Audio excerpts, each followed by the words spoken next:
Welcome to Muslims Doing Things, a podcast about extraordinary Muslims and their career journeys. Today I have Lorraine Ali. And Lorraine, what do you do? I am a television critic for the Los Angeles Times and a culture writer, and I write. I write a lot. I write all the time. That's what I do.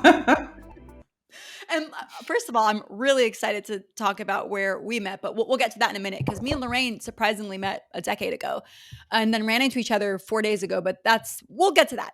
The point is Lorraine, let's talk about your background. You're Iraqi-American. Were you born in America? Let's go through the story of Lorraine up to what it took to become a freaking television critic.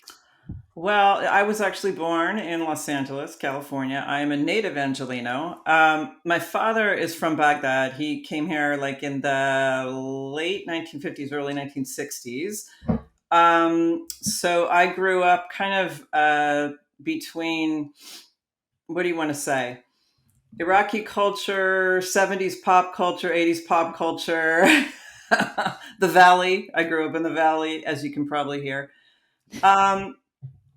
It's a long leap from where I was born to where I am now. But I'll put it this way. I had always known that I liked writing, and I had always really liked music and pop culture. So initially when I got into writing, I was music critic. That's how I came in, covering the LA music scene, the local music scene. And I did it for local weeklies, like the LA Weekly, getting paid like nothing, waitressing at night, that type of thing. And kind of built up my career as a music critic. And there weren't a lot of women doing it. And there certainly weren't Muslim Americans, Arab American, we weren't there, right? And then as things rolled along, I was with Newsweek as their music critic. I had made it into Newsweek. They hired me. They moved me out to New York for that job. And then, 9/11 happens and the Iraq War happens. And I start writing more and more about, Arab American issues, Muslim issues, my own family in Baghdad, how worried I was. And I kind of expanded into a larger culture writer at that point. Then started at the LA Times 10 years later, and I've kind of done everything there. I was their music editor.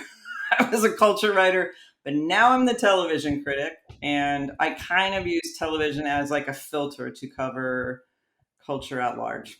Yeah, and we will definitely talk about that because it's definitely a medium, and we're at a really interesting time where things are emerging. Rami was on the show last week, which Yes. you have opportunities to talk about Rami, Mo, and truly how television now is kind of propagating this new, larger image, this image of nuance instead of kind of this veiled, monolithic, and inaccurate representation of all things brown, be it Muslim, be it anything else. But anyways, let's peel back before we get there. So you grew up in the Valley, Iraqi father. It's funny because my dad came here in the 60s as well. We talked about this. So Yes. he spent more of his life in America than in Baghdad at this point. And so you grew up in the Valley with an Arab parent and an American parent. The community was very small. I can tell you from firsthand experience. So what was that like? Did you go to school in the Valley? Did you go to college in the States? And kind of how did you reconcile these identities? Well, there were no Iraqis here. I mean, Yeah. there was no community, right? And it's not. There was a mosque in the Valley, Okay. but my father wasn't particularly. I I don't want to say he wasn't practicing, but it's a different generation. Generationally, he wanted to appear more American. He wanted to, and he also, didn't see himself as, how do I say this? He always said, my relationship with God is mine. I don't want, an imam telling me what to do. That type of thing. I think it was a product of how he grew up in his own family. So, right. I mean, you're shaking your head. I'm shaking my head Generationally, because, right? well, not Right? only generationally, I wrote a thesis about this or a paper or something a long time ago. When he was being raised in Iraq, and around that time, architecturally, Iraq came into money in the 30s, right? That's when they took the oil and privatized it, and there was monarchy, and they had all this cash. And what they did to kind of show their status was they used architecture, Western architecture particularly. Walter Gropius, Bauhaus, Le Corbusier. So you have these incredible, incredible architects, Frank Lloyd Wright, building things in Baghdad. So what happened with our father's generation, is that they became very proud, and being Western facing and being better than the West at things the West did was actually like, a source of pride for many folks because they had the best architecture, better than the West, the architects of the West, so on and so forth.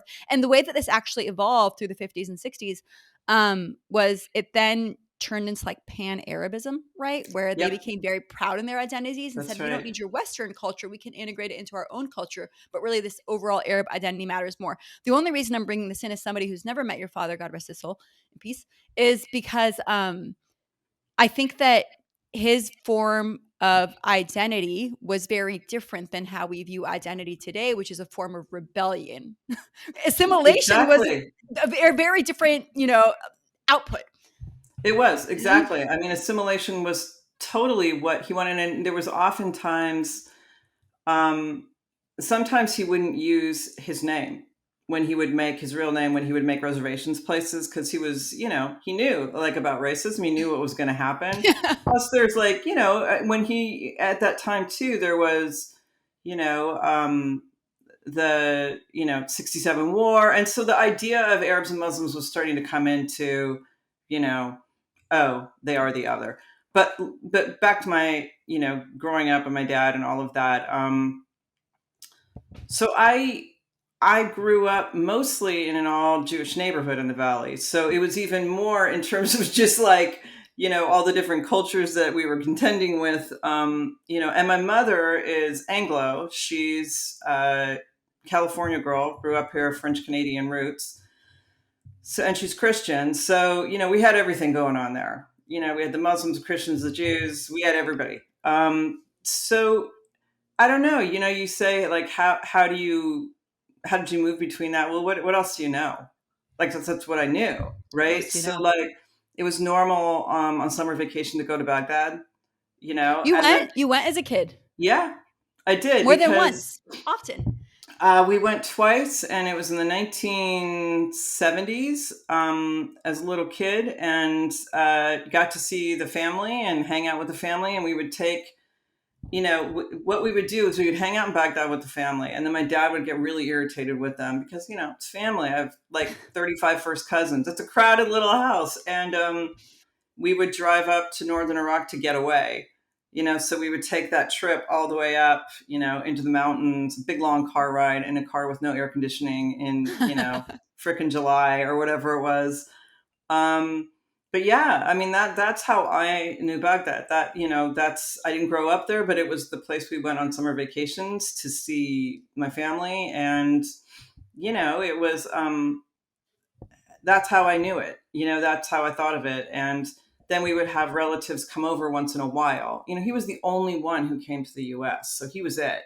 It's like my father. So yeah, okay, same thing. So early Yeah. wave. So they would come over, and the most awesome thing I remember though that is that his family business, his brothers and his dad, was a shoe factory, and they would make shoes, and they would send us a box like every year of shoes. It's so cool. Oh my God. I mean, they were like, my mom was like trying to hide them because they were horribly outdated. They would be like big candy apple red platforms, and this women were wearing those at the time, right? And there wasn't just, there wasn't like the whole movement of like shoving women in the background, but like, I love those shoes so much, those patent leather, like candy apple red platforms. When I think of Baghdad, oddly, that's what I think of. I love that. I love that so much. And it's funny because we would go back to Iraq a lot as kids, which is a very unique experience. My mom would really literally hustle our way in. This was when Saddam was the leader of the country. There was a lot of Oh, fear and risk. The borders were closed. We would like drive through Jordan. My mom, who's super anti-smoking, would just go to Costco and buy tons of cigarettes and bribe the border guards to let us in because she didn't want them to wow. draw blood. They draw blood to make sure we didn't have AIDS. That was just the best practice. It's a sanctioned country. When Wow. how so many Yeah. questions. Nevertheless, right? Like a sanctioned country that wasn't getting syringes in and so on and so forth. But nevertheless, that so it's Oh, Saturday morning, guys. My kids just figured out I'm home, so we may be hearing them. But nevertheless, my memory of Baghdad also has fashion plays a big role because oh before yeah. when Saddam was there, the internet was not right. So there was a very vernacular local idea of fashion. And as social media has popped off, I follow a lot of Iraqi TikTokers and I'm like, yo, these people are like flyer than anything I've ever seen. Like they're putting me to shame, right? So it is an interesting journey in terms of fashion and how fashion has evolved with social and kind of an understanding of how to contextualize their own fashion with like the world. But Yeah. nevertheless, so when you're writing, did you have the clarity that you wanted to write about rock in general, or were you like, I just want to be a journalist? Because when I mean, I'm sure I wanted to be everything at some point in my life, and at some point I wanted to be a journalist, but I didn't have clarity. I was like, I want to be a journalist.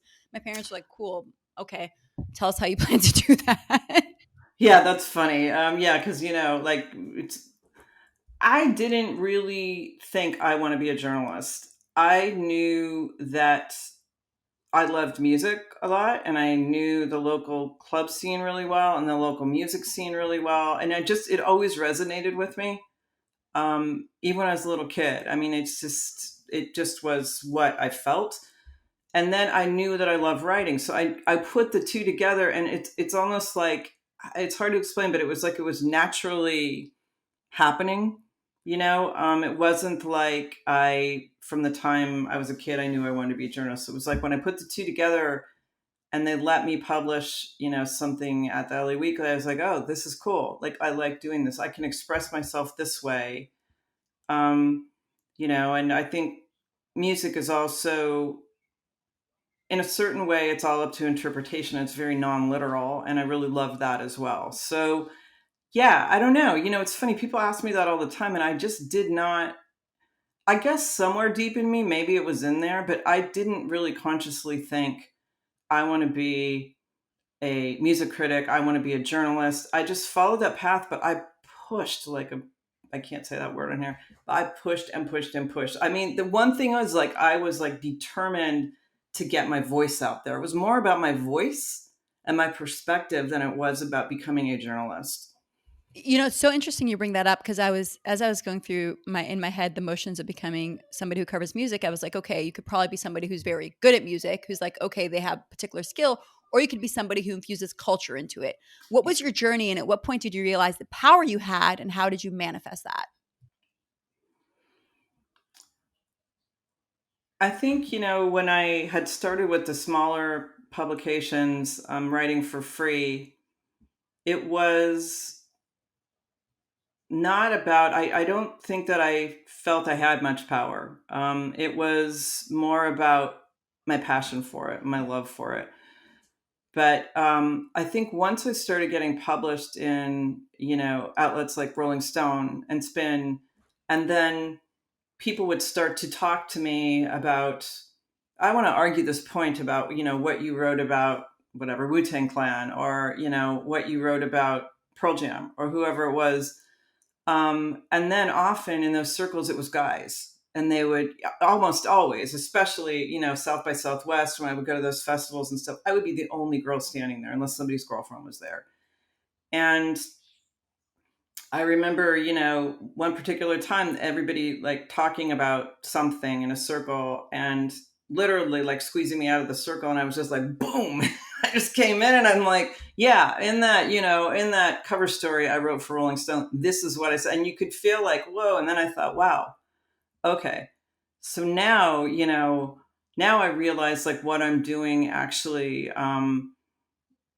has some power in terms of like it's giving me some agency here that I didn't feel like I had before. But I think it was later, even than that, where I started to realize what I was writing was affecting people. And I think that came with a lot of the, Muslim American pieces I wrote, that, 9/11 and about Iraq War. I think that's when I started to realize, okay, that, there's people out there that are like starving to hear this, and people that don't want to hear it and are writing me letters, writing me emails where they like want me dead. So I was like, it's making a difference.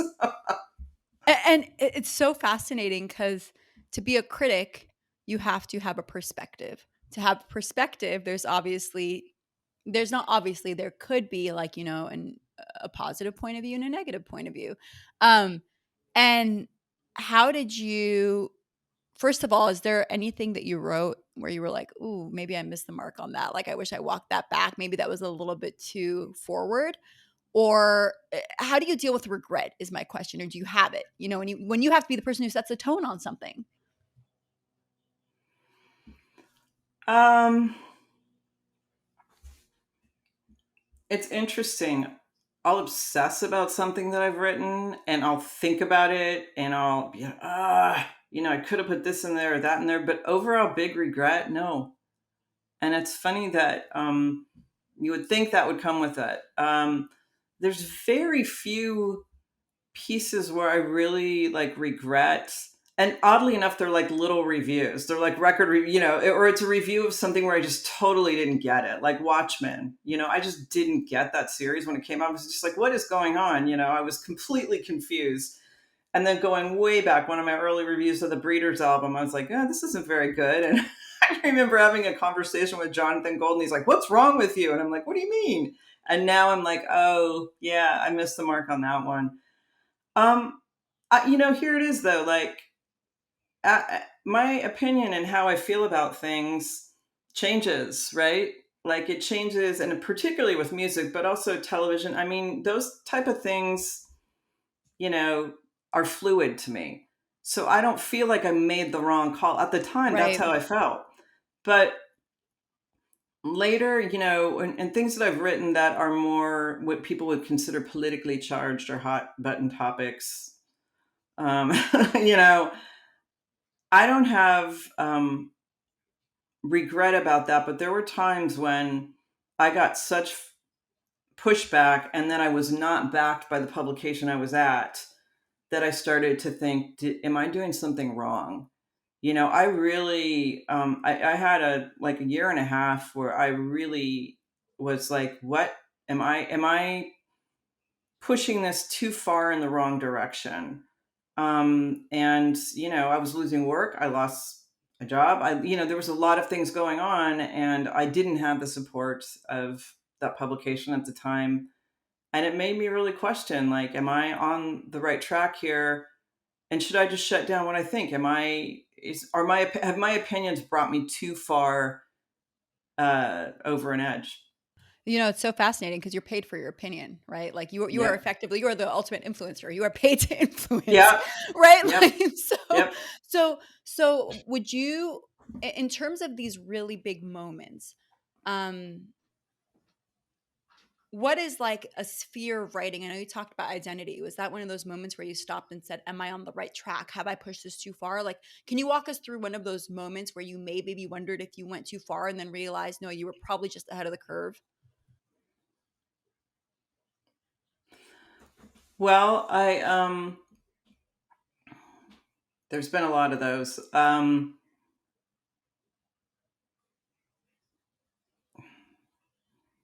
There's things I'm battling in my head, like whether I should talk about this or not, because it was like, they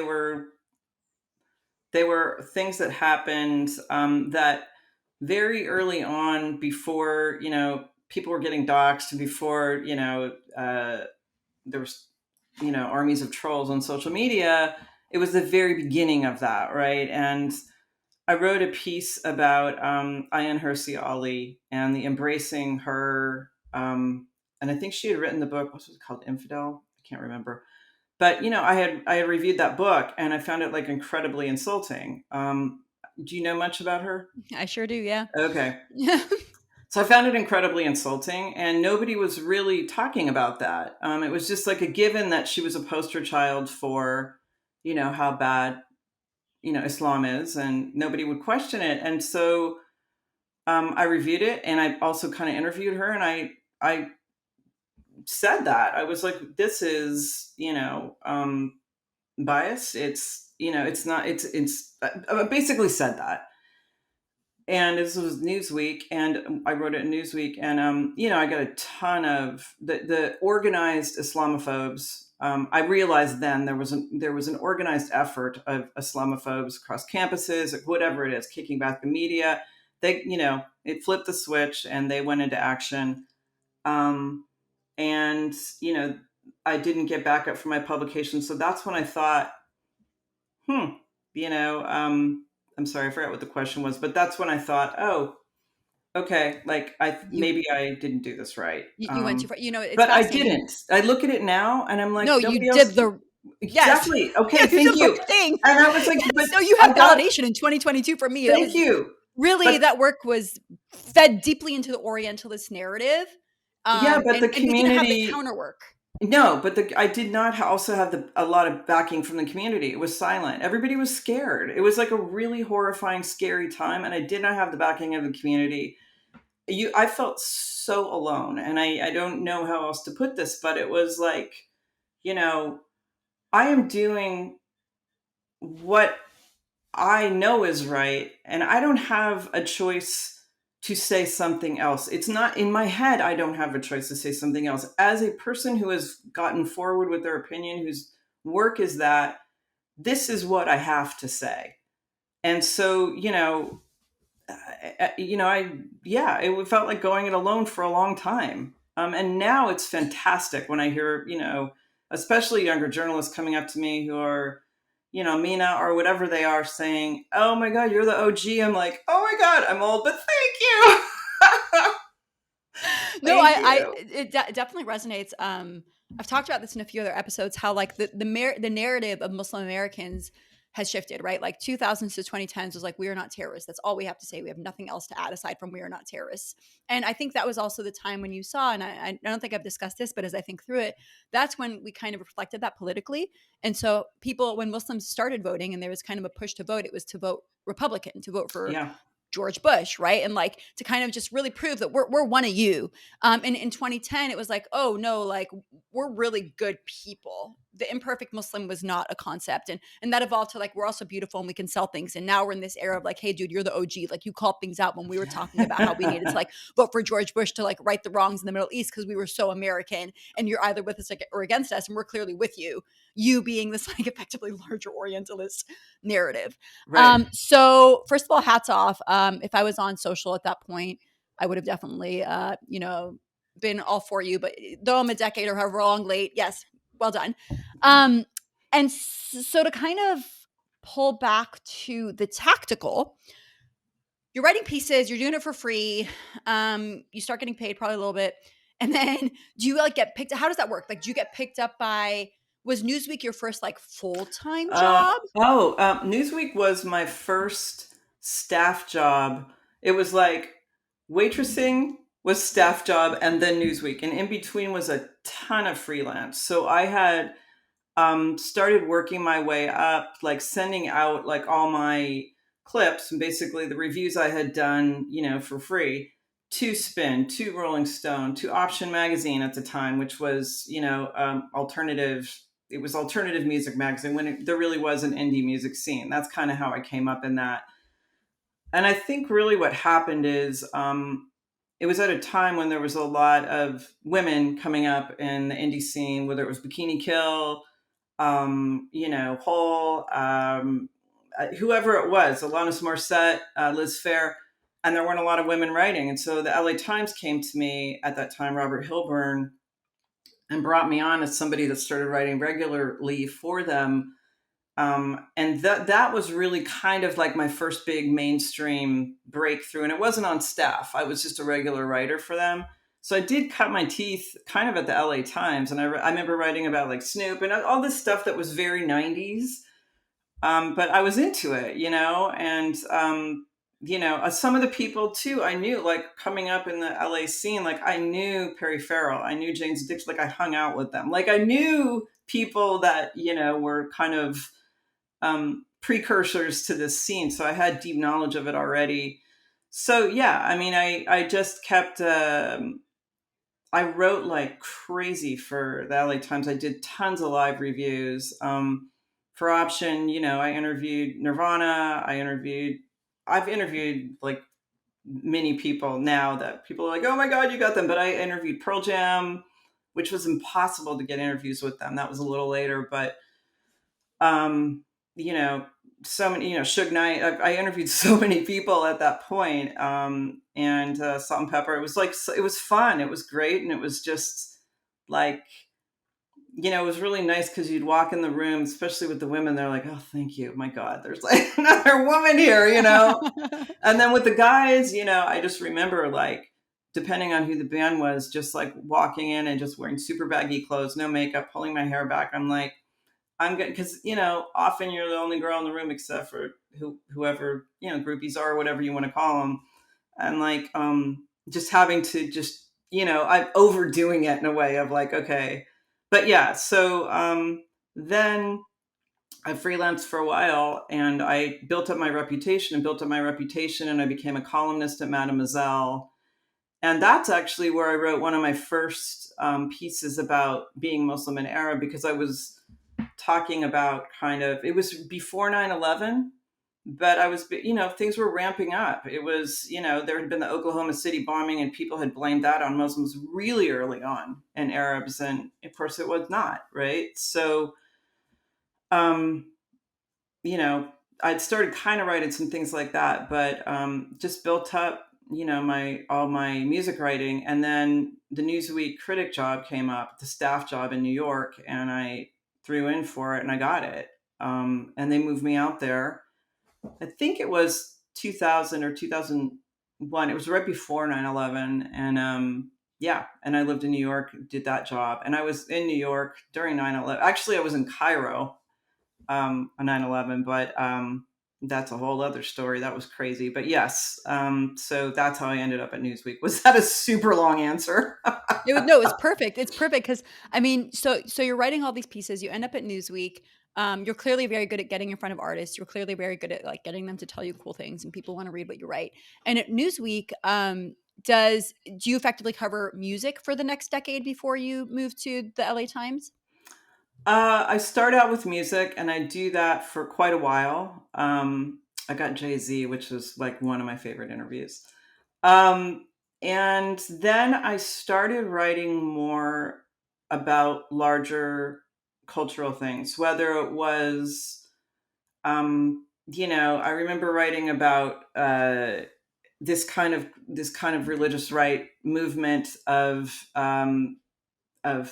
what do you want to say, young people, staying abstaining from sex until they were married. So I wrote about that, like a cover story about that cultural stuff, right? But mostly when I was branching out, it would be like trends or something like that. But then I started writing a lot about, like, one of the first pieces I wrote was about the Muslim, what it's like to be an Arab and Muslim comedian, around 9/11. How do you make people laugh right now? When your name is, Abdul, and you're getting up to tell jokes about it, how do you make people laugh right after 9/11 when they're terrified of you?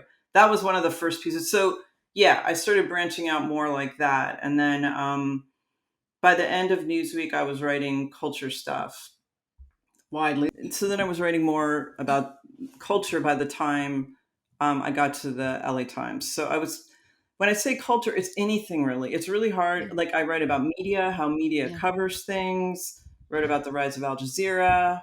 I wrote a lot about my own family, my concerns about them in Iraq, and then the refugee crisis.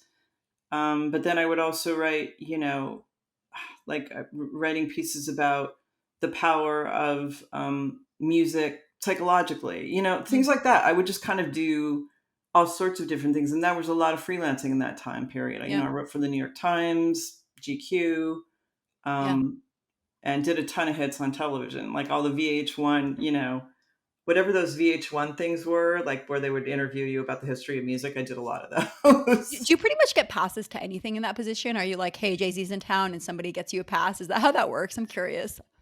Oh, well, if you set up, it depends on what you're going to do. If you want to review the show, you contact the publicist and say, "Hey, I want to review this." And if you want to interview them, you contact the publicist for the record label, and or with television, with the studio or the platform. "Hey, I want to interview fill in the blank, Rami." And that's how it happens. You can't like really just show up, and Hey, do it. I'm with the times. Hey, hey there. Hi, it's me with the earbud that doesn't fit. Can you let me in?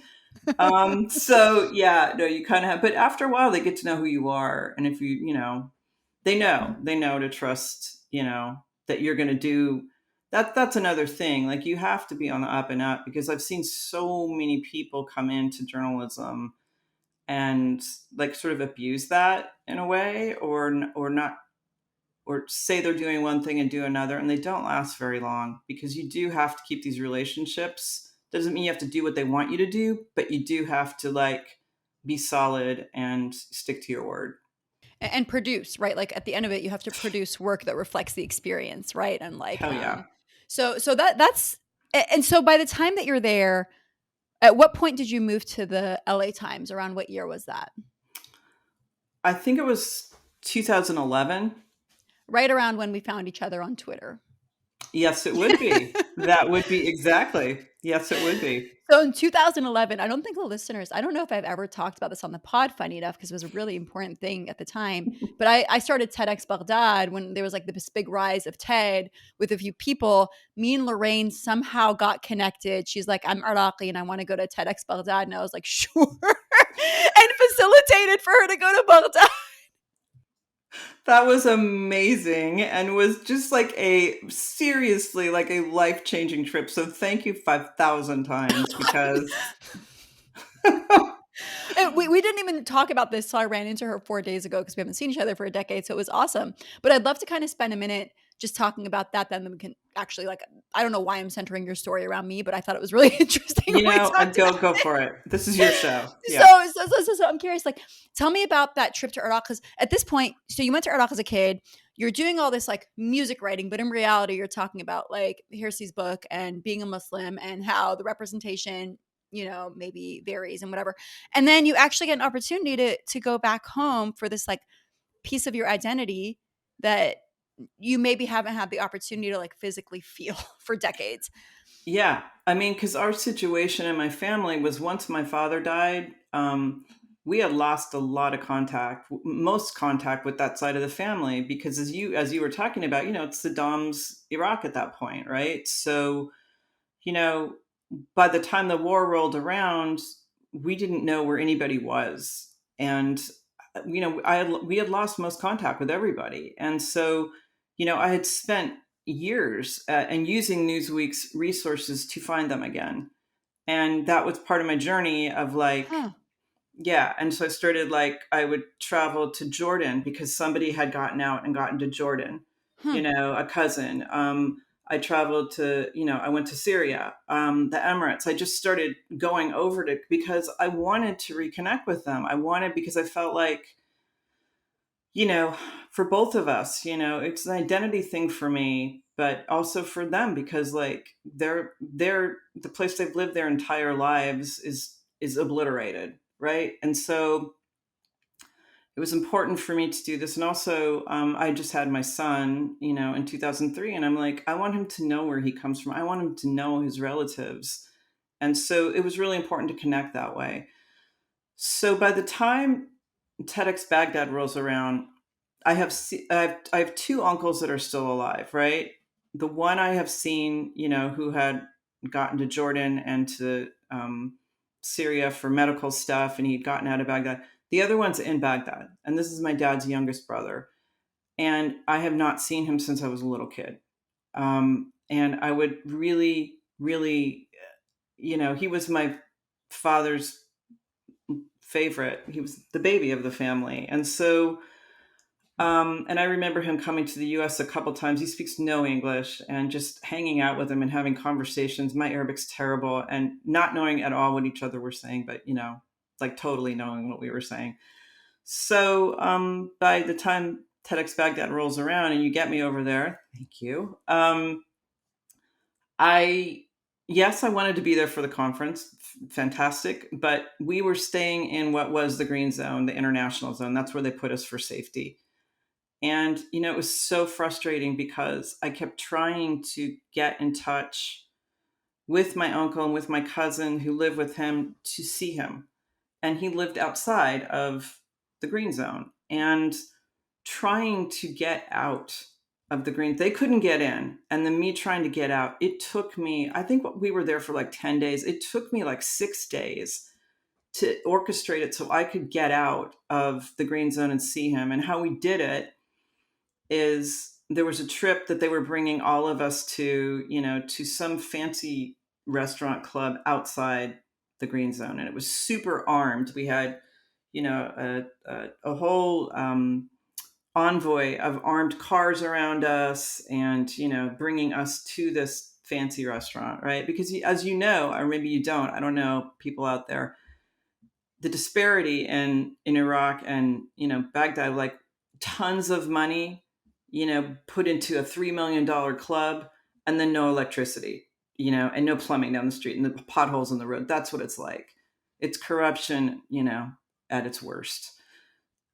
So we go to this club and I'm like, here's my chance. Like, I'm outside of the green zone and I call one of my cousins. I get someone's phone there. And I'm literally so desperate at this point. It's this, it's a guy who's been helping us with the TEDx stuff. He's Iraqi. He's from Baghdad. I'm crying. And I'm like, can you please just call this number for me? I don't have a phone. Ask him to pick me up. And he did it. And this guy, it's a long story. I'm sorry. But my cousin's husband is a known kind of politician in Iraq, which I didn't know. He comes to pick me up. And you have to check your gun at the door. He comes in to pick me up and like everybody knows who he is. Like, whoa, hello, blah, blah, blah. And he picks me up. We get in the car, gets his gun back, gun in the holster. And he's, says a prayer before we leave. He's like, I'm sorry, if you think it's strange, I'm saying a prayer before we leave, but I do this for my safety because they've tried to kill me several times. And there I am in the passenger seat, like, grand, Cool. Let's go. So we go through several checkpoints. So tense, so terrifying. Everybody knows who he is. Everybody. The guys at the checkpoints, I'm like, we're going to get killed. We get to my uncle's house finally after all this. We're talking like 30 years I haven't seen him. And we pull into the courtyard and he's standing outside. And, I never got to see my dad grow old, but we pull in and I see him and I'm like, okay, there's what my dad would have looked like if he had had the chance to grow old. And it was just like amazing. It was amazing. And then I off and on spent the rest of the trip with them. Yes, I did my TEDx stuff. Thank you for getting me there. No, nobody's keeping track. Don't worry. But it was like, it was reconnecting with my cousins. And there were things that they had kept of my dad's from when he visited there that they gave back to me. His briefcase. Oh, One of my goodness. cousins had his briefcase from Oh, like the my 1970s. It was just with his initials on it. It was amazing. Ugh. Yeah. Literally, like the hair, you made the hairs on my arm stand up. That's like really incredible. I think that whole journey was just for me too, as like somebody who was part of the diaspora, just kind of organize something there and like really motivating like people here to go over there, but also making a platform for thought leadership there was really cool. And actually, as I think about it, pretty synonymous with what I'm doing now. I think I'm seeing a theme in my life, but that's another story. So like, hold on, I just had a breakthrough, but I'll think about that when we're done. So anyway, that's incredible. And so you come back and you work for the LA Times. You keep covering music and culture. And yeah, I am the music editor at that point. The editor is like the head honcho. The editor's like, yeah, I'm running the music section. Just wanted to make that clear. Anyhow, so what's the quick thing you were going to say? Oh well, when I was in Baghdad, I did have a phone, but it never worked. I had my phone, but it was never working. Except when we were at the checkpoint, it's dead silent. All the cars are being funneled into this, and you have the windows open because it's hot. And what happens? My phone goes off, and I know because my cousin had given me the phone, and the ringtone is "It's Sexy Back." Like who got sexy back? And then I'm thinking, here's where my life as a music critic and music editor collides with sitting at this deadly checkpoint in Baghdad. It was nothing sexy about it, folks. For anybody wondering, nothing sexy about it. Oh gosh, that's so funny. And of course, that's only how it happens. That's probably the only time that ringtone ever went off, actually. And so you're the head honcho, you're at the Times. You continue to write.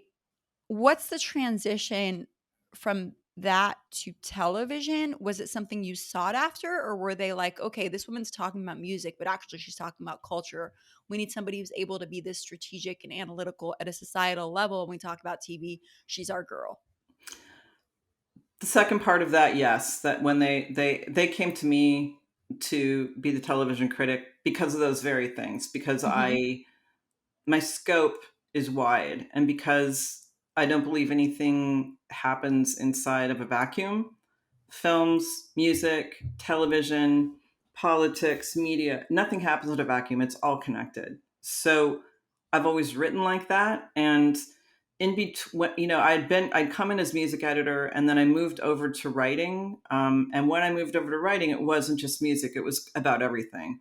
Like I wrote a piece about American Sniper. I wrote a ton of stuff. I wrote Omar Sharif's, an appreciation for Omar Sharif, all sorts of different things. I wrote about, Straight Outta Compton, the film. I went on set with, Dre and Ice Cube, everything. I was writing about everything.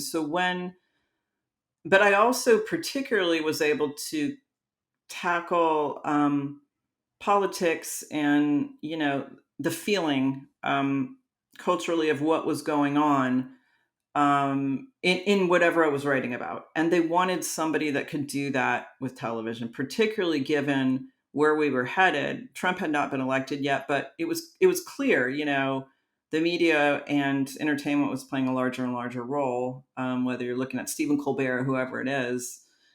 And so they came to me and said, "Yeah, now we have, the music critic position. I mean, sorry, the television critic position open. Do you want it?" And I was like, I want it if I can go wide, if I can use it as a filter to talk about everything else that's going on in the world. They're like, do it. And so my very first Mm. official day as a television critic was on Trump's inauguration. That was my first official piece as the television critic. And I sat there. That thing felt like it lasted for about 3 weeks. It was, what, 8 hours or something? But oh, good God. Yes, that was my first one. And that's where we started. Wow, that's one of those bringing sexy back moments. It's kind of like, Oh, these points that reflect much larger things. So you become the critic. Is there a critic? Are there multiple there's two. critics?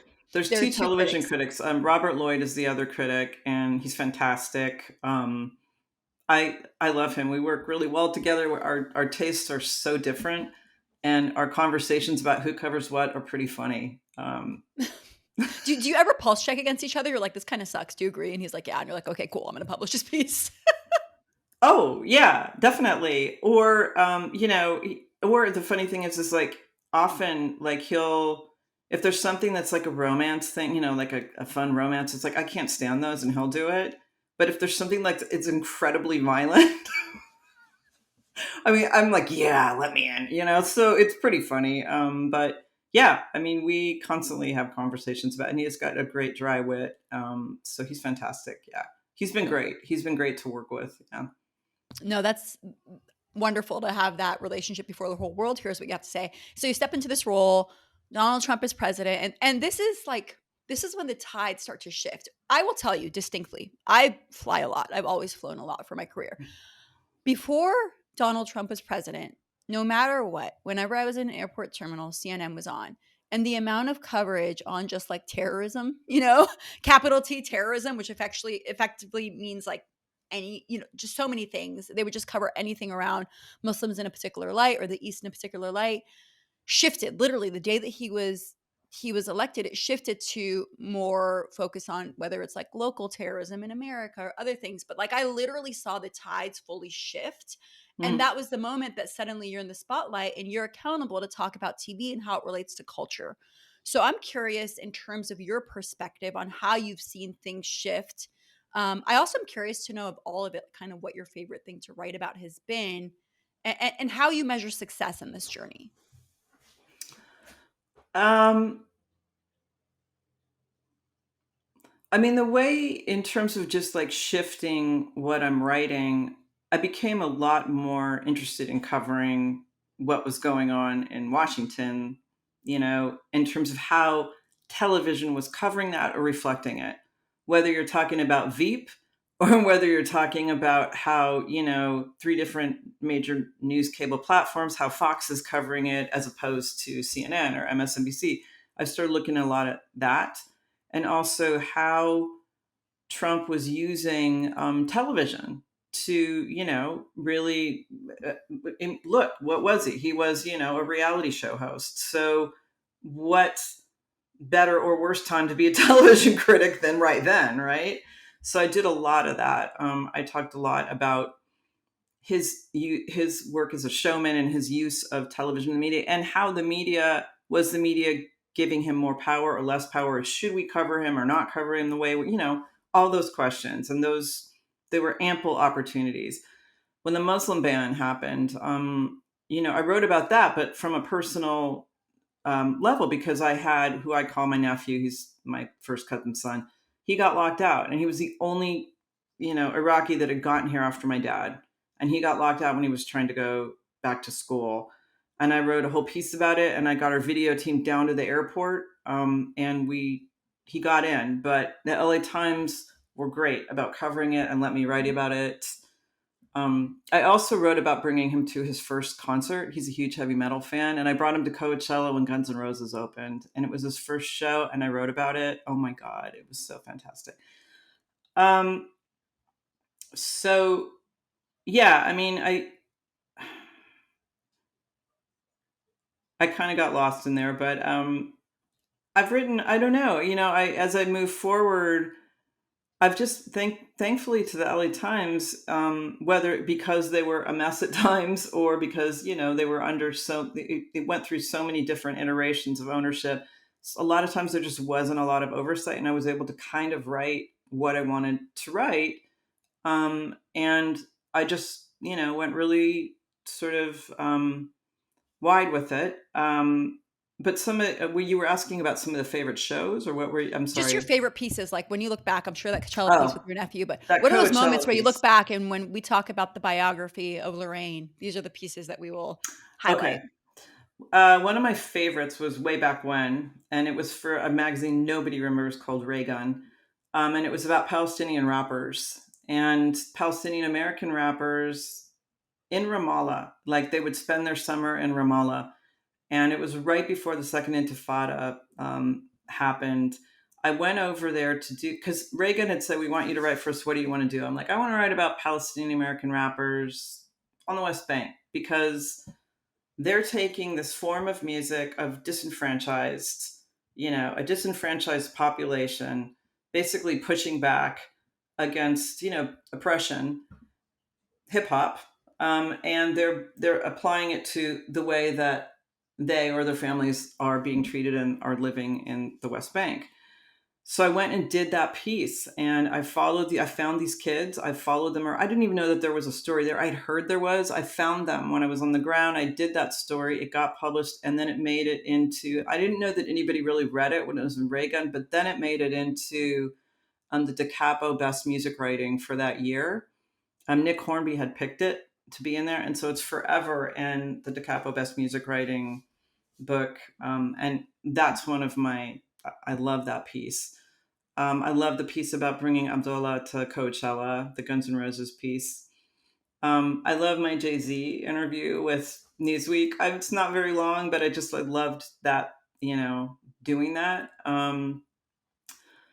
Uh, I recently, I've written a lot of pieces recently for LA Times. On the anniversary of 9/11, I wrote a piece about like why I hate being asked to write about 9/11, and they printed it. They put it out there. They published it.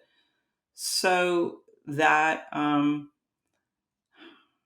gosh, there's so many. I mean, I think a lot of the ones about reconnecting with my family.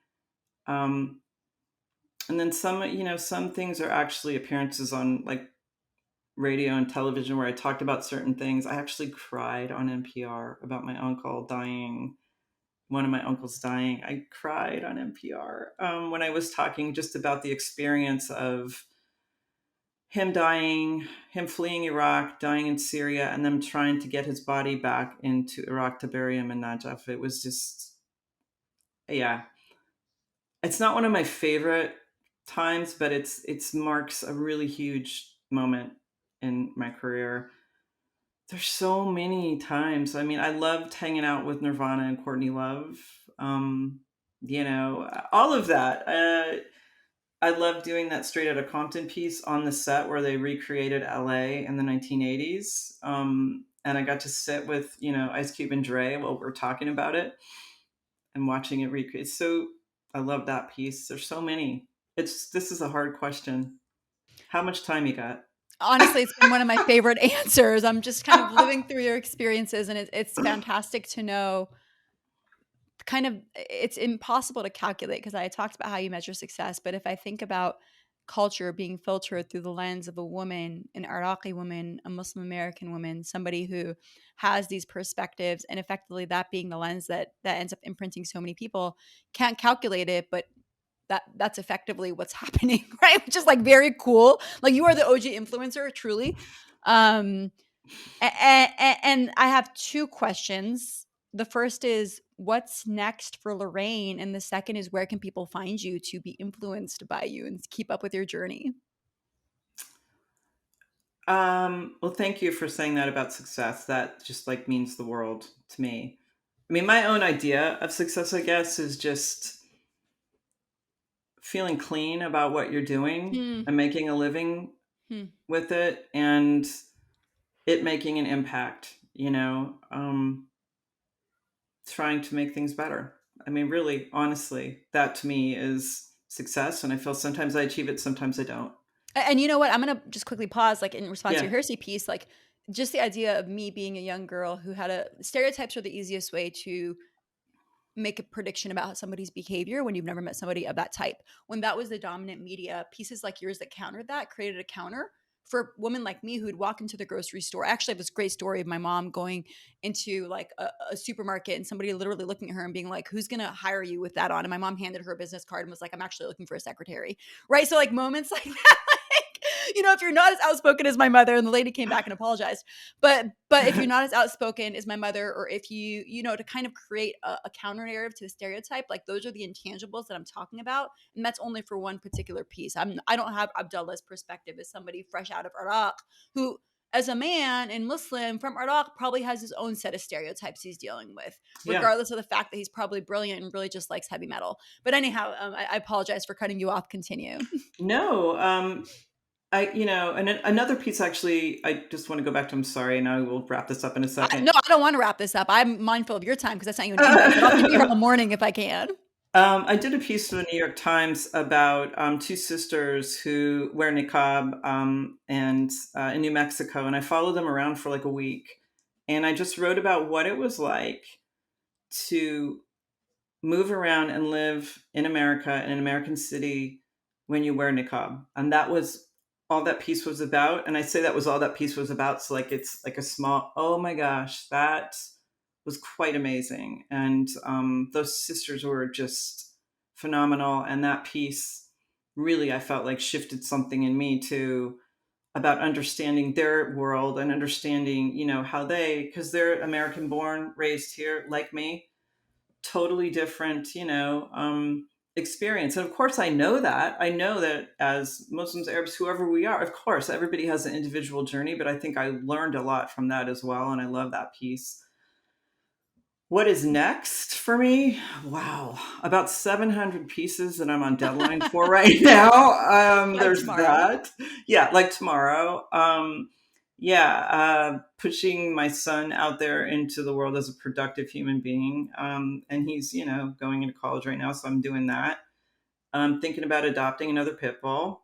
I have one already. And um, I just want to, I feel really lucky, but I've also worked really hard for where I am to be able to make a living off of my opinion and my voice and what I see as right and wrong. And I want to continue to do that as long as I can do it. Um, you can find me at the LA Times. I'm on Twitter, Lorraine Ali, and don't do a lot of Instagramming. But what else can I say? Just Google my name, and actually, finally, the top results aren't going to be dominated by Islamophobes because the culture is flipping, and now my work's at the top. Yes, I will not add anything because the episode needs to end on that note. That is like the tone. That is the overall message. Like that is where we are. I'm going to just shut up and thank you, Lorraine, for coming. Brilliant way to end it. Thank you. This has been fantastic, and I love the sound of your kids in the background. Oh, thanks. See ya.